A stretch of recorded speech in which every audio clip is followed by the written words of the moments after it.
te laisse. Oui, bonjour à tous. Je pense que mon propos ne sera pas dissonant de toute façon par rapport à ce qui s'est dit maintenant et puis ce matin. Moi, ce qui m'intéressait, c'est d'essayer de vous expliquer pourquoi une entreprise locale de distribution comme GEG s'intéresse finalement aux questions de la transition énergétique. Comment elle approche la collectivité, elle coopère avec la collectivité, qu'est-ce qu'elle met concrètement en œuvre. Je vais récupérer le petit... J'ai remis très rapidement les éléments qui nous poussent à changer. Alors je présenterai un peu plus précisément ce qu'est GEG, mais c'est une entreprise qui a quand même 150 ans d'histoire et qui vit quand même des choses particulières en ce moment, liées au monde de l'énergie. J'ai juste pris 3 éléments qui peuvent impacter assez fortement nos activités. Bon, des enjeux environnementaux. Je pense que l'illustration de la présentation précédente montre quand même assez bien que le gaz peut être aussi menacé assez directement par les réseaux de chaleur, typiquement. Donc ça, c'est quand même une énergie de gaz et électricité de Grenoble, donc des enjeux environnementaux, notamment le CO2. Les prix, parce qu'on est une SEM, on a aussi des activités en concurrence, donc on peut être aussi attaqué, et nos clients peuvent changer de fournisseur d'énergie. Et puis les risques de précarisation, donc ça qui augmente.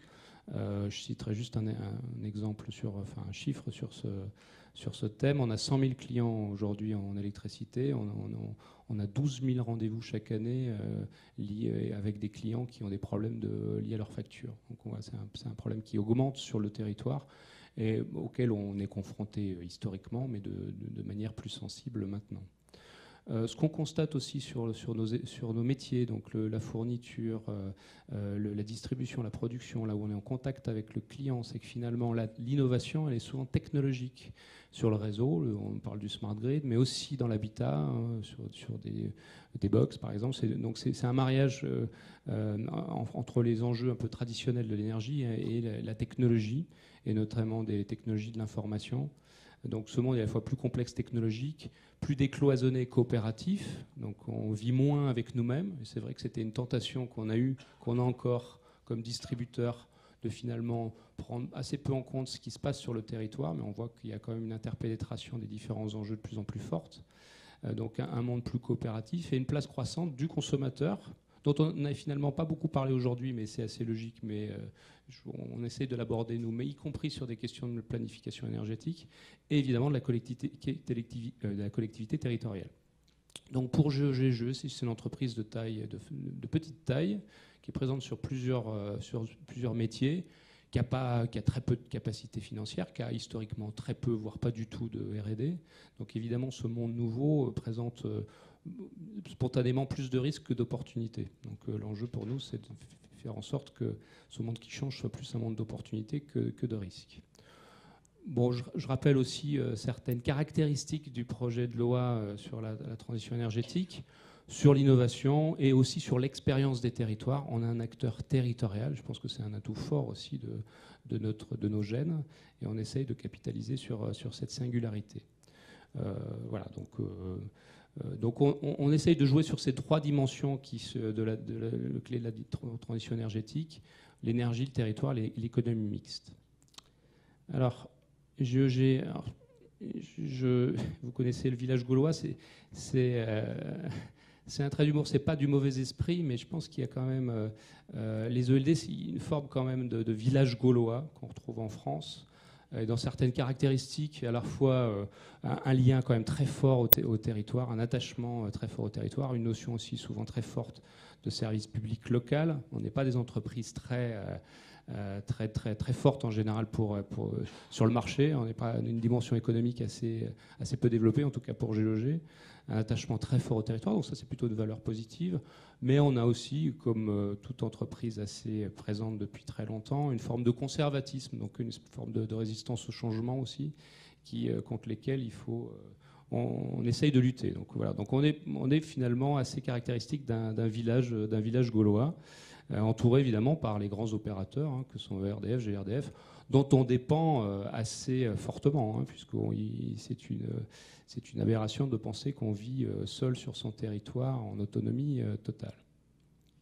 Donc nos activités, nos caractéristiques, c'est déjà 150 ans d'histoire, un lien spécial à la collectivité, aux citoyens, à la collectivité parce que on est une société d'économie mixte, la ville détient 50% plus une voix de GEG, et puis l'actionnaire, je dirais, le deuxième actionnaire mais de référence, c'est GDF Suez. Mais la politique, la stratégie de GEG est quand même très fortement impulsée par la collectivité. La ville de Grenoble, donc parce que c'est notre actionnaire aujourd'hui, c'est aussi notre autorité concédante. En tout cas, c'était notre autorité concédante, donc depuis le 1er janvier 2015, la compétence énergie ayant basculé à la métropole. Désormais, on a un actionnaire qui est la ville de Grenoble et une autorité concédante qui est la métropole. Donc ça devrait se régler peut-être assez vite.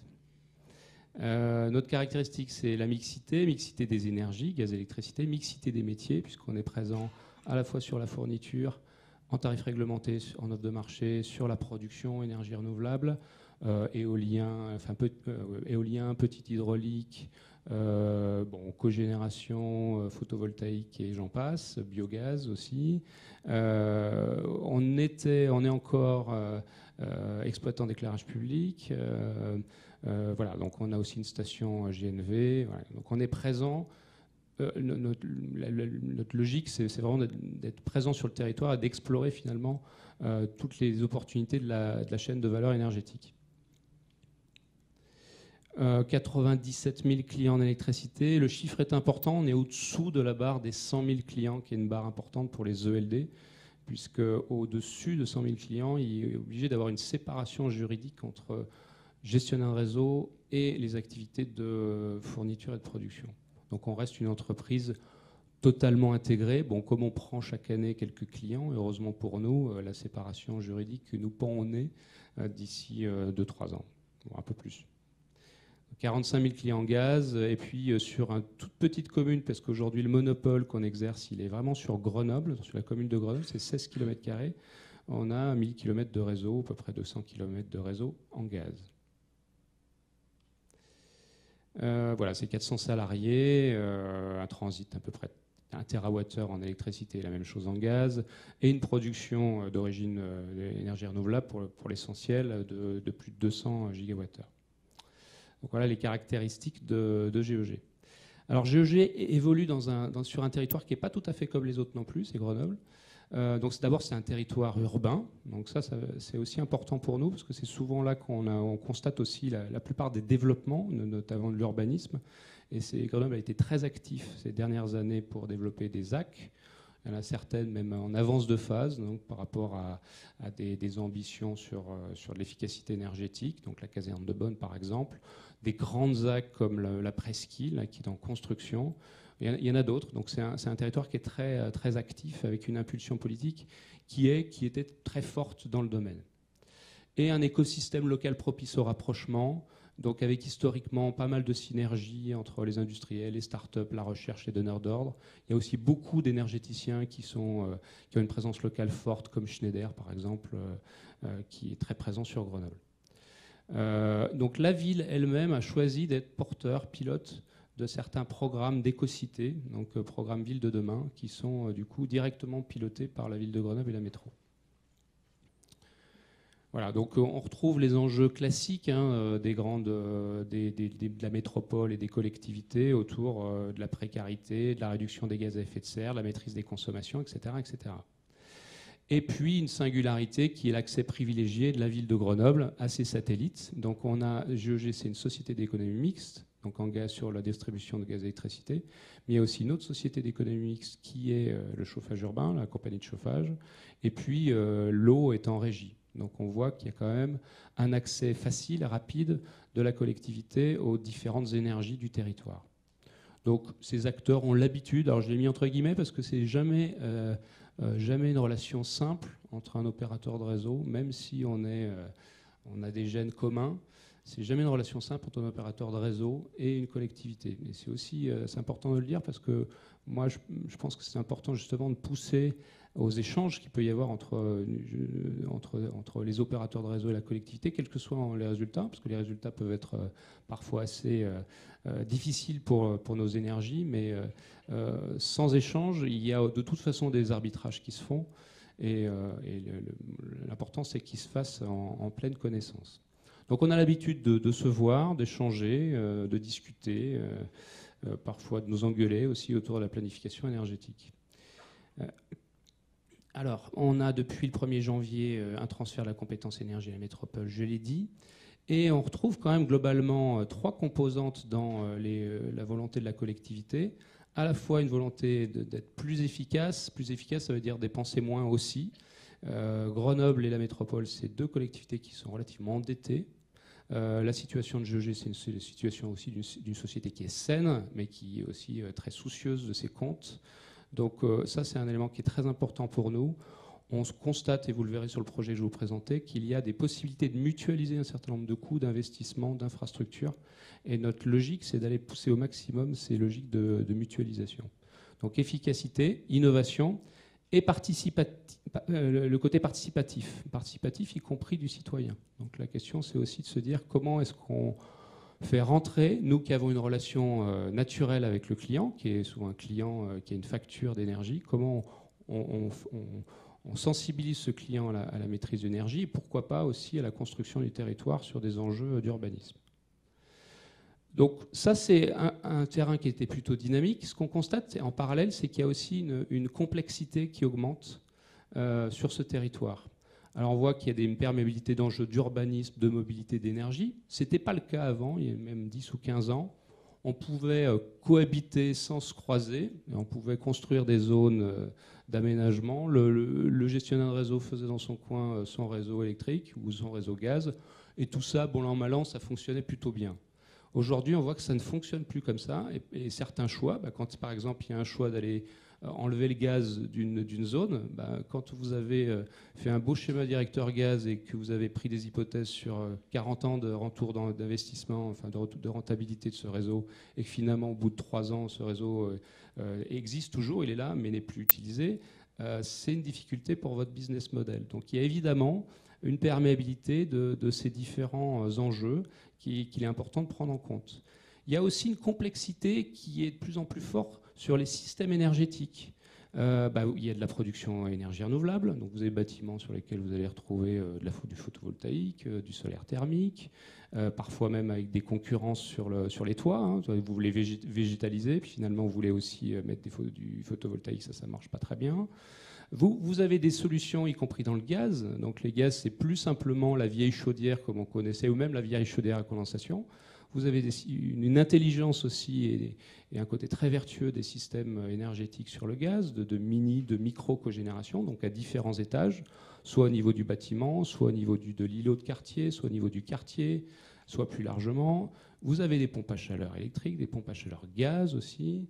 Donc voilà, et sur le chauffage urbain, c'est de la même façon. Vous avez des systèmes haute température. Maintenant, vous avez aussi des systèmes basse température, des boucles tièdes, qui elles-mêmes fonctionnent avec des pompes à chaleur élec, que vous pouvez même à un moment donné effacer pour pouvoir jouer sur le marché de l'énergie. Donc on voit qu'il y a une complexité et une perméabilité, y compris de ces systèmes énergétiques. Et puis, je cite aussi l'habitat. Donc là, c'est pareil. Quand vous designez un réseau en fonction de l'habitat, vous ne prenez évidemment pas les mêmes hypothèses, que ce soit du neuf, de l'existant, qui ne consomme pas du tout de la même façon, que ce soit de l'existant rénové, qu'on soit en chauffage individuel ou en chauffage collectif. Donc on voit bien qu'il y a une nécessité finalement d'aller comprendre ce qui est envisagé sur ce territoire et d'aller discuter aussi de façon à ce que les choix qui soient faits soient les meilleurs. Alors le problème, c'est quels critères on prend en compte. Est-ce que c'est des critères techniques? Et il faut les prendre en compte, c'est-à-dire qu'il faut que le réseau continue à fonctionner. Mais il y a aussi des critères économiques. Mais à quelle échelle? Est-ce que c'est l'économie globale, la collectivité? Est-ce que c'est le prix de la chaleur payé par les clients? Est-ce que c'est les investissements des opérateurs de réseau?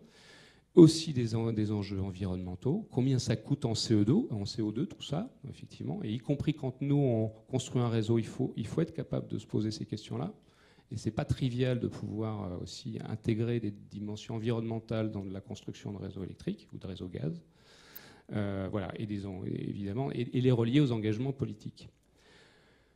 Évidemment d'intégrer les contraintes économiques, donc et de faire en sorte que le choix qui est fait au final soit le choix soit acceptable, du coup qu'il y ait un investisseur au bout, qui soit capable de prendre ses choix et de les assumer.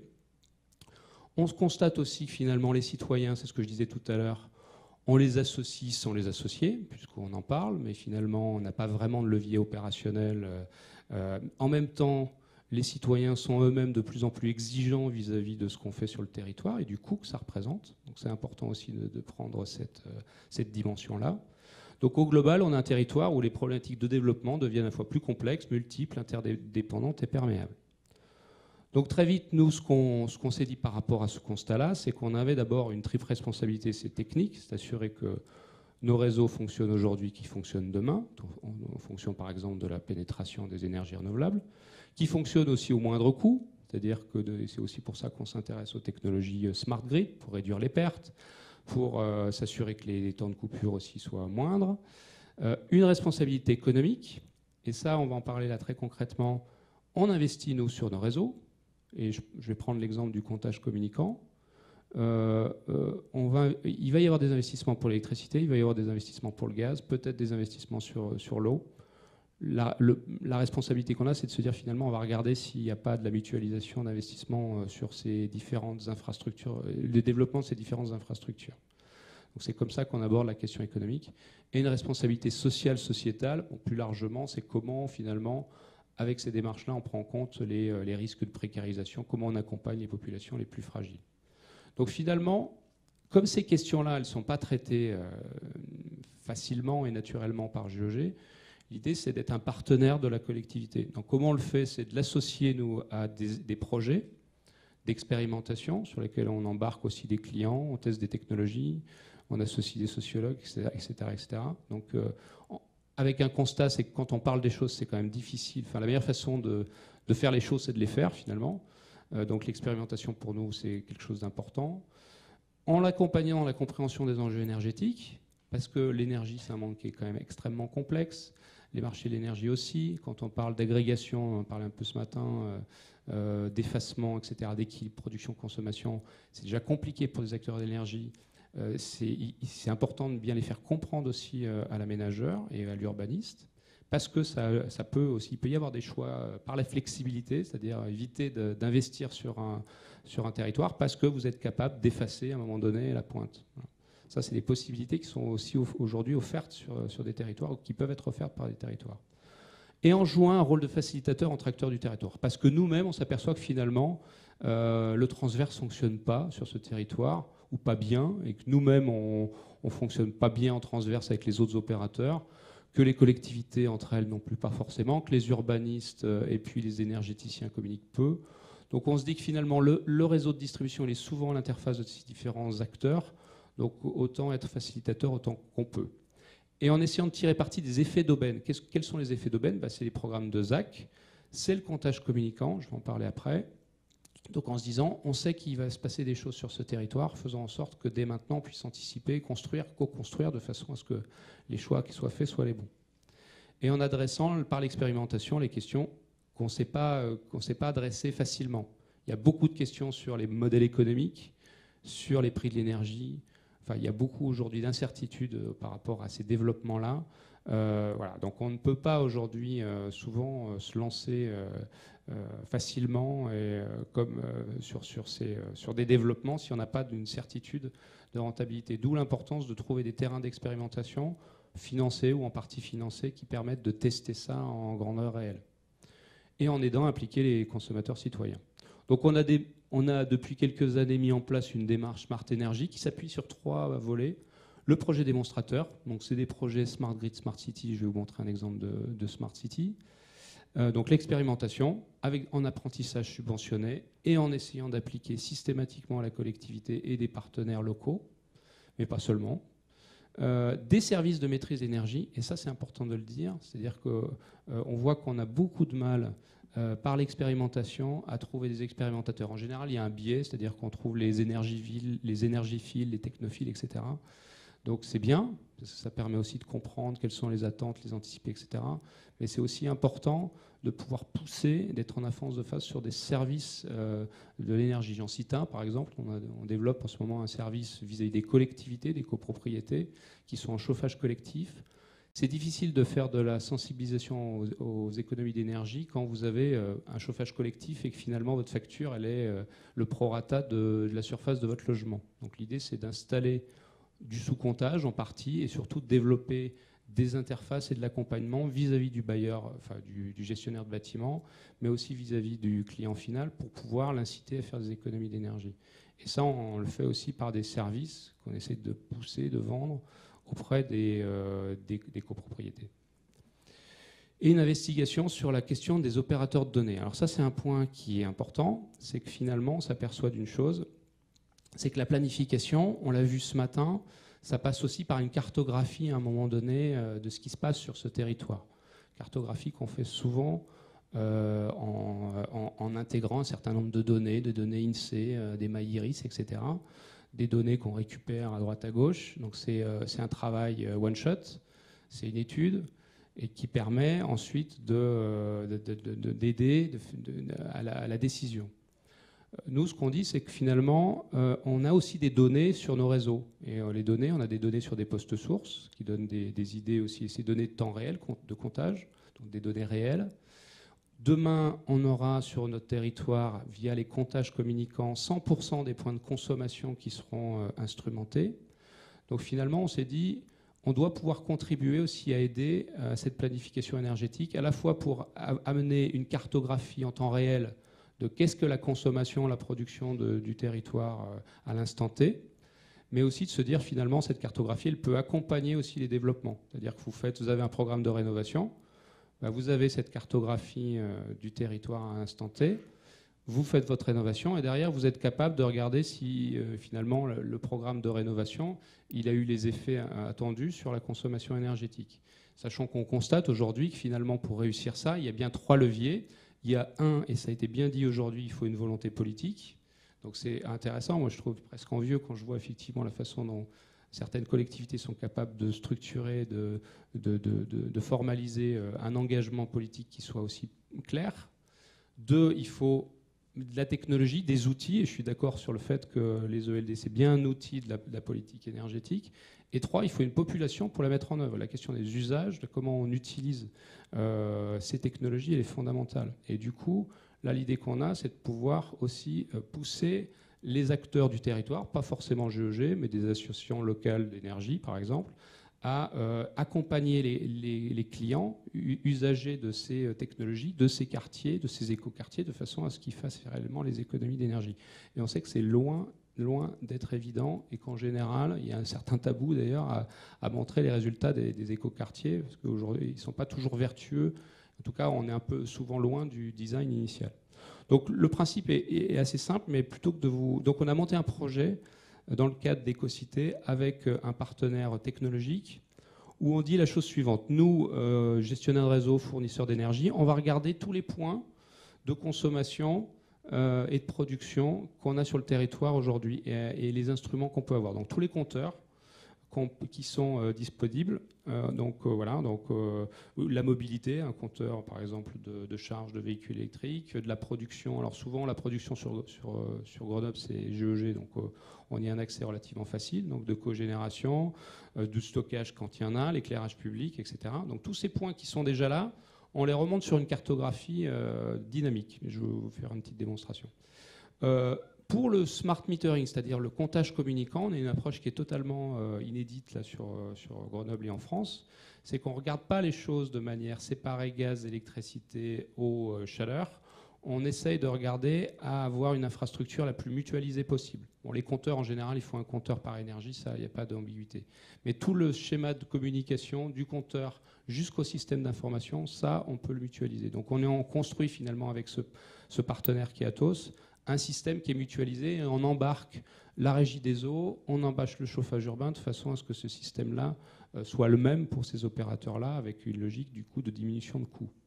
Et on essaye aussi, alors ça va être relativement long, parce que finalement, le comptage communicant, il sera en place d'ici 10 ans, un petit peu moins.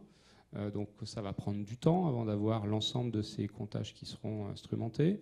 On essaye en parallèle de pousser les clients, et souvent le comptage c'est quand même une information globale de la consommation, ça ne vous donne pas beaucoup d'informations sur votre chauffage, sur la façon dont vous pilotez vos usages. Donc on essaye de travailler aussi en amont, par exemple avec les aménageurs, de façon à ce que les bâtiments nouveaux soient équipés de technologies. Alors c'est très simple, hein, c'est dans les tableaux électriques prévoir ce qu'il faut de façon à ce qu'on puisse derrière récupérer la consommation de chauffage, de CS, avec une interopérabilité. Donc ça coûte rien ou pas grand-chose aux promoteurs, mais derrière ça vous évite de revenir dans un bâtiment existant, là où on sait que personne ne peut revenir, parce que ça coûte très cher de revenir dans un bâtiment. Il faut prendre contact avec un client, ça mène des coûts, et en général, ça ne se fait pas. Donc on essaye aussi de travailler très en amont, de façon à ce que les bâtiments soient les plus intelligents possibles dès la conception.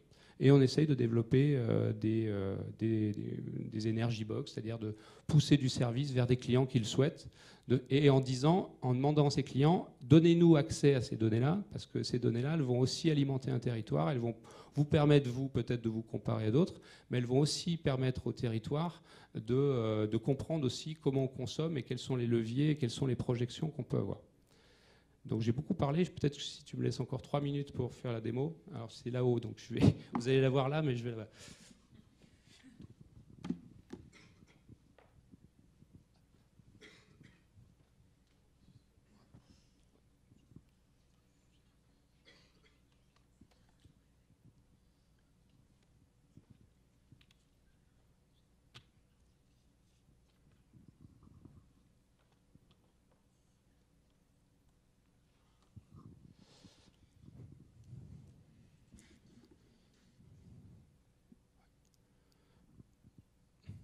Donc ça, c'est l'outil de monitoring territorial qu'on est en train de développer avec Atos. Donc en fait, on récupère des fonds de plan. Et là, alors c'est très simple en fait. Hein, c'est vraiment l'idée, c'est donc vous avez votre système. Je suis la collectivité, je veux avoir. Alors j'espère que je ne vais pas me tromper.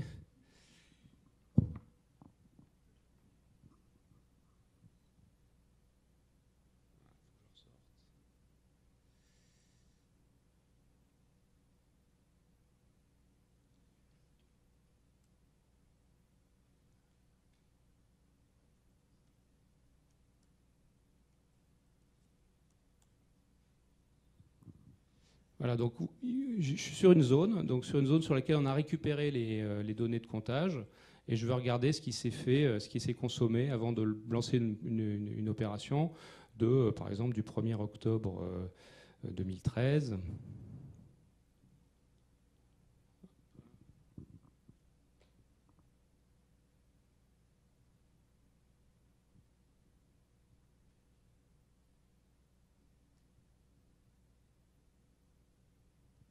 1er octobre 2013 au 1er octobre 2014. Je vais regarder ça sur une zone d'une ZAC, par exemple, et donc je fais ça, toc, je crois que ça marche comme ça. Évidemment, ça ne marche jamais quand on veut fonctionner. Je crois que ça vient. Et du coup, je vais sélectionner, voilà, on voit apparaître les bâtiments finalement. Je vais sélectionner bâtiment gaz. Donc voilà, après vous pouvez sélectionner tout un tas de choses. Après les filtres, c'est évidemment ça, c'est à construire avec la collectivité. Vous dites, bah voilà, je vais regarder les bâtiments qui consomment le plus en mètres carrés en kilowattheures par mètre carré par an. Et puis finalement, si vous voulez faire une sélection sur les habitations, bah, vous allez sélectionner les habitations ou les bâtiments publics, etc. Donc là, on voit finalement, et puis en bas, vous pouvez mettre tout un tas de filtres. Donc en sélectionnant les bâtiments et en repérant les bâtiments les plus énergivores. Donc on voit qu'on est dans une logique d'intégration de données réelles sur lesquelles on peut rajouter plein de calques, par exemple les calques des réseaux existants. Donc c'est sous une zone de rénovation. Vous allez pouvoir prendre en compte quels sont les réseaux qui sont à proximité, quels sont quelles sont les extensions qu'il faut faire. Et dans une visualisation, parce qu'il y a un enjeu très pédagogique au départ de ça, de pouvoir visualiser une zone en temps réel, enfin en temps réel ou presque, de sa consommation énergétique, de pouvoir repérer des copros en difficulté. Vous pouvez même imaginer faire des thématiques sur le logement social, etc. Donc l'idée, c'est pour nous, c'est de coopérer à ça, donc de pouvoir amener finalement cet outil-là, cette plateforme, permettant d'agréger les données de comptage, d'obtenir qu'on puisse nous-mêmes coopérer à ça, mais que les autres opérateurs puissent aussi le faire, et d'aller voir la collectivité pour dire, bah, dites-nous comment vous voulez qu'on qu'on développe cet outil-là, comment il faut le formater, etc. On l'a fait. Au départ, on avait prévu plutôt de le faire dans un autre sens, c'est-à-dire de demander à la collectivité ce dont elle avait besoin pour pouvoir utiliser un tel outil. Et finalement, elle était très embêtée parce qu'elle ne savait pas formuler forcément son besoin. Le fait, donc on est parti sur un outil qui vaut ce qu'il vaut. Ça permet tout de suite de visualiser et du coup l'intérêt est quand même assez fort. Ce qu'on nous a dit, alors on a appris du coup, parce que c'est aussi la coopération d'acteurs, on a appris qu'il y avait notamment autour de Grenoble l'agence d'urbanisme, la région grenobloise, qui a travaillé sur aussi une cartographie mais en intégrant des données autres. Donc finalement on voit qu'il peut y avoir une complémentarité entre ces données qui viennent du terrain avec d'autres données à d'autres mailles et on imagine un peu la puissance d'exploitation qu'il peut y avoir à partir de ces données-là. Merci beaucoup pour ces deux retours d'expérience sur Grenoble et Metz. On est un peu en retard. Est-ce qu'il y a des... Donc on va quand même prendre une ou deux questions. Est-ce qu'il y a des questions? Oui. Est-ce qu'il y a un micro qui va circuler? Oh, je vais monter avec le micro.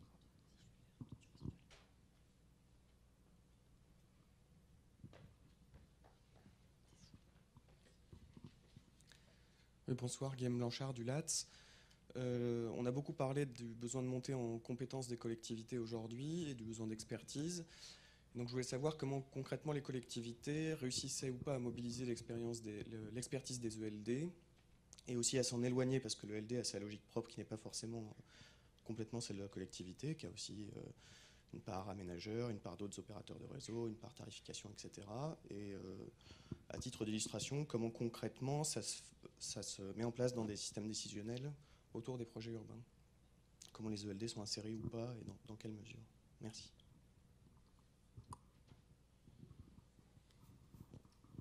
Donc, oui. En fait, aujourd'hui, si vous voulez, c'est la ville qui va faire l'interface entre l'ELD et les différents acteurs, les différents aménageurs, les différents acteurs, les urbanistes, les agents d'urbanisme. Quand on dit qu'on fait l'interface, en fait, on va fixer le cadre. Et donc, je vous ai montré, par exemple, la politique énergétique de la ville. On va fixer le cadre général en disant, voilà, la ville souhaite le développement de tel type d'énergie dans tel secteur, etc. Donc on est en train de travailler sur un schéma directeur des réseaux de chaleur, mais on est également en train de travailler avec GRDF sur une cartographie, enfin moi j'appelle ça plutôt entre guillemets un flux énergétique. Donc on va essayer de voir quelles sont les zones qui sont préférentiellement plutôt destinées à développer du réseau gaz, du réseau de chaleur, voire les deux en simultané. Et donc on va mettre en place ce cadre. Et donc à partir de ce moment-là, si vous voulez, le but pour nous, c'est de ne plus interférer. C'est-à-dire qu'en fait, l'essentiel, c'est que ce soit très transversal et très horizontal entre les aménageurs, les différents acteurs, les urbanistes et le LD.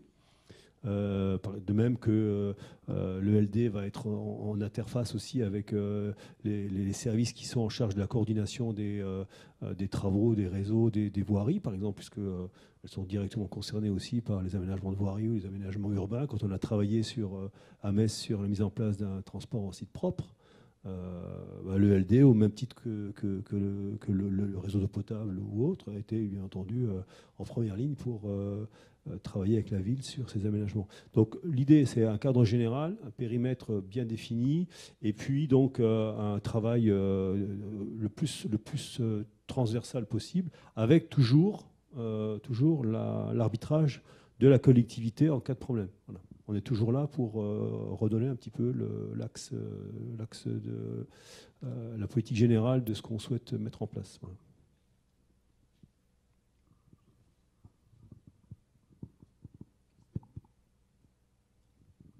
Alors, moi, j'avais juste une question sur finalement ce que vous nous avez montré là, le logiciel. En fait, c'est hyper intéressant de voir en fait. D'une part, ce qu'on peut faire quand on a les données en fait, de consommation.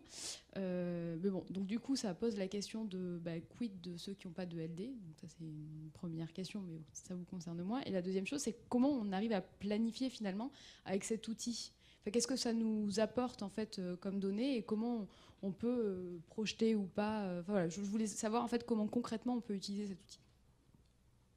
Alors sur la première question, c'est pas tellement lié. Enfin, ce qu'on peut faire là, on peut le faire aussi sur un territoire national. Après, c'est une question qui... Enfin, on peut le faire. Je vois quelques...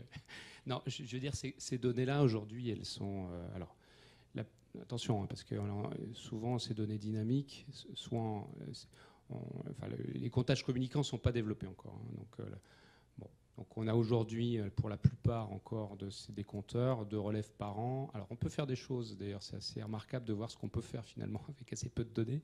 Donc ça c'est un autre sujet. Mais donc là, pour pouvoir faire quand même quelque chose d'assez dynamique, il faut du comptage communicant. Ça va prendre quelques années avant que ça soit en place. Il est fort probable, et de toute façon le sens de la loi, etc., aujourd'hui des obligations vers les opérateurs, y compris dans la loi de transition énergétique, que ces données-là, elles vont à minima partir vers le client, mais aussi vers la collectivité. Donc ça, c'est en cours de discussion entre les opérateurs. Donc on peut penser que ces données-là, à un moment donné, elles pourront se retrouver quelque part, en tout cas être mises à disposition de ceux qui la gèrent, c'est-à-dire des gestionnaires de réseau. Voilà. Ce n'est pas encore tout à fait le cas. Il y a parfois beaucoup de résistance sur ces sujets-là, y compris, alors nous, moi je me souviens de discussions qu'on a eues, y compris autour de Grenoble, sur lesquelles j'étais pas très chaud, parce que je me méfie toujours aussi, enfin, il y a une forme de confiance finalement qui doit être gagnée des deux côtés, c'est-à-dire que moi si c'est pour aller exploiter cette donnée et lui faire dire quelque chose qui n'est pas la réalité, alors qu'est-ce que la réalité? Mais il faut aussi que dans la méthodologie de traitement, il faut qu'il y ait une forme de consensus pour que l'ensemble des acteurs y aillent. Voilà. Si c'est pour finalement brutalement dire non, le gaz c'est pas bien et il faut mettre le chauffage urbain, moi ça me gêne pas. Si c'est ce constat-là, je dis que dans certaines zones, finalement le gaz peut sortir aussi son épingle du jeu, etc. Donc il faut qu'il y ait une forme d'honnêteté aussi dans le traitement des données. Mais on ira d'une manière ou d'une autre vers une mise à disposition de ces données. Selon un cadre qui sera plus ou moins régulé. C'est-à-dire, je pense qu'il faut un peu de régulation autour de ça, de contrôle. Ne serait-ce que contrôle de la confidentialité des données, c'est très important. Hein. C'est-à-dire qu'on ne peut pas faire ce qu'on veut. Donc là, on est en relation très, très proche avec la CNIL. Il faut agréger les données, il faut protéger les données, il faut les agréger suffisamment. Quand vous avez un bâtiment, vous dites oh, bah, je suis tranquille. Ben non, parce qu'il faut prouver que ce bâtiment-là, il est occupé. Parce que s'il ne l'est pas, finalement, chaque fois que vous arrivez à remonter une donnée individuelle, ça ne marche pas. Donc c'est plus complexe qu'on imagine. Et derrière, là, j'ai montré que le filtre collectivité, mais on peut imaginer qu'il y a plein de filtres, différents portails. Le citoyen rentre avec un certain niveau de données, etc. Le gestionnaire de bâtiment aussi avec un autre, l'autorité concédante avec un autre, etc., etc. Mais tout ça, c'est un travail informatique de tri, de filtre, etc. Voilà, ça c'était la première question. La deuxième, je m'en souviens plus. Alors, c'est à construire, c'est-à-dire que nous on pense que avec ça on ne fait pas de la planification énergétique. Donc il faut l'associer à des outils de modélisation, de projection. Donc aujourd'hui il y a des acteurs qui font ça, donc de scénarisation, de dire par exemple sur ce territoire avec ça, je veux, je sais pas moi, utiliser toute la flexibilité du territoire, je veux plus 20% d'ENR, et il existe aujourd'hui des outils complémentaires qui permettent de faire de la prospective. Après voilà. Donc nous actuellement on est plutôt déjà dans une première approche en disant à la collectivité, dites-nous si ce type d'outil peut être utile pour vous et comment. Voilà. Et de façon à ce qu'il y ait une appropriation de ça et ensuite de co-construction d'un processus qui va permettre de nous associer, parce que c'est ce qu'on souhaite finalement, à ce processus de planification énergétique sans enlever à la responsabilité de la collectivité, que c'est quand même in fine de choisir, de faire les choix.